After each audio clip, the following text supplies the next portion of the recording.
Hi, this is our 1939 Underwood Noiseless portable. You start right off the bat with the cosmetics. It's in a matte, or a crinkled black is what they would call it.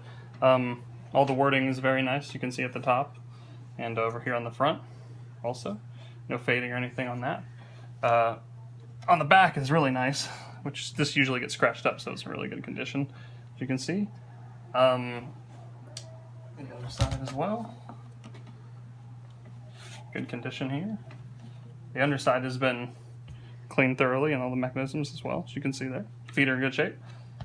I will go over some of the functions, starting in the back, coming towards the front here. Here's the flap. This folds back. Here are the margins, which slide correctly and lock in place as they should. This little glide here for the paper. The return arm and spacing arm works as it should on all the spacings 1, 2, and 3. Platen rolls smoothly. There aren't any rolls or flat spots or cracks or anything. Feeds the paper correctly. Little paper holding arms are in good shape. The carriage glides well. Has a smaller bell that's tiny and makes less noise, hence noiseless. The ribbon roller is in good shape. All the keys look nice. All the keys come up and down as they should and work correctly. What else can we do here? We'll do a little typing and show you all the keys work correctly, and adjust these real quick.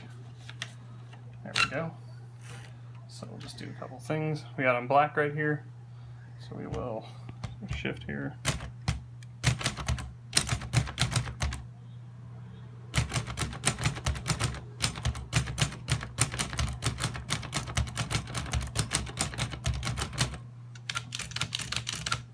Black. And we'll switch over to red. Do that.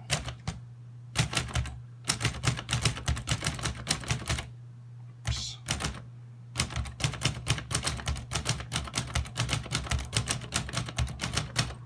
Alright, there we are. Everything works as it should. The keys strike well, everything sets back where it should. We've got a brand new ribbon in here also. All the keys are really clean. I'll take this out real quick. There we go. I will show you the case real quick. So the case is in pretty good shape. It's got a couple small scuffs, but there aren't any major rips or dents or cracks or anything. Handle's a little bit rough, but it's still okay for the most part. Still works perfectly fine. Latches work as they should. Open it up. Rubber stoppers are in good shape. The little mechanisms that lock the machine are in good shape. Just a little bit of a tear right here in the material, but nothing major. Machine locks in as it should. There we go. Should just snap down into place like that. You just push these to release it. So yeah, it's a clean machine. It's a well-functioning machine. That is our 1939 Underwood Noiseless Portable. Thank you.